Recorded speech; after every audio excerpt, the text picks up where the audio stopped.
Today, I'm going to talk about the olden days of the internet. Why? I don't know, I just feel like it. Now, when I were a lad, I used ye old dial-up. Dial-up was the internet that came through the phone line, and it came with a special little theme tune sang by robots.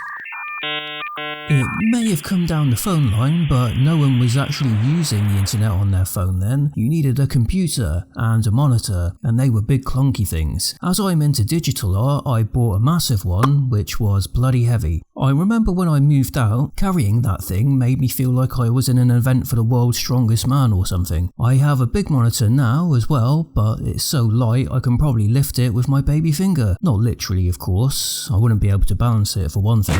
I remember when I first got online and started getting emails and how new and interesting that was. I knew what a special moment it was, as there was a lady in the computer who would let me know each time I got an email. You have email. This was the AOL lady. AOL was my first service provider. She also welcomed you when you came online. Welcome to AOL. And when you went offline, she'd always say, goodbye, which was nice of her. AOL was the first instant messenger I used. When one of your friends came online, the AOL lady would say, you've got company. And when they went offline, you would hear this noise.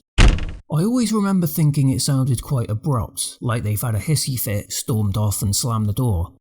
The internet was much slower back then, and even more slow if you didn't have a very good computer, which I didn't. A little egg timer popping up on your screen was a regular occurrence, or the hourglass, I guess it's technically known as, which was more appropriate considering the amount of time you had to wait for it to go back to being an arrow again. I always had to wait while my confused low-memory computer tried to do something complex, like, load a simple web page. A picture sometimes took ages to load. These days I get frustrated if a web page hasn't loaded in 2 seconds. Oh, come on, it's okay, it's loaded. Back in the day, my computers always used to crash quite a lot. I remember having to do the magic Control-Alt-Delete trick quite a lot in order to get it going again. After which, my computer asked me if I wanted to send a crash report to Microsoft about it. I never did, as I always thought that would be telling on my computer, and considering how temperamental my computer was, I didn't want to piss it off by snitching on it. And it would know because it would have to send the report off itself. After I moved on from AOL, I used MSN and Yahoo Messenger, but it was mostly MSN I used. Some people on MSN had multiple conversations going at once, which I could never get my head around. I could only deal with 1 convo at a time. 2 was too much, and 3 was like spinning plates. People always seemed eager to chat. If you hadn't replied in a few minutes, some people would get impatient and send you the little nudge thing.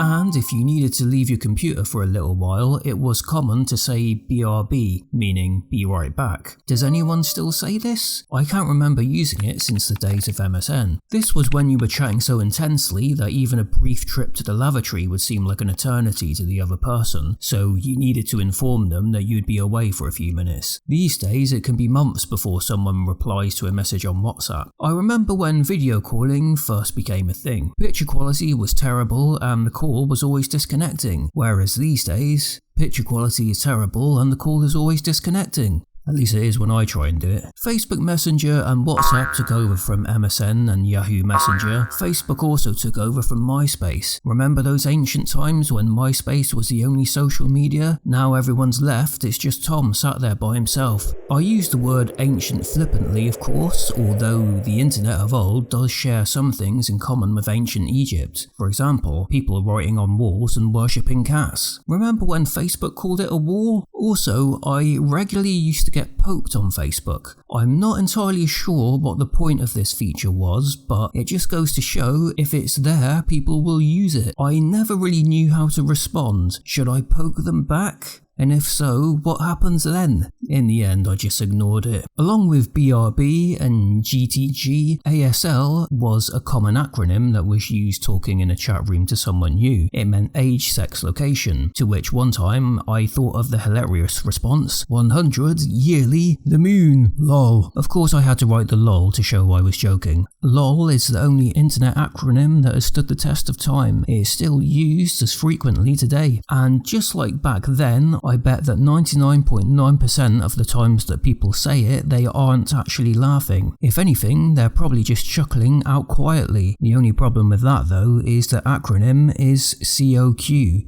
cock, so maybe forget about that one. Goodbye.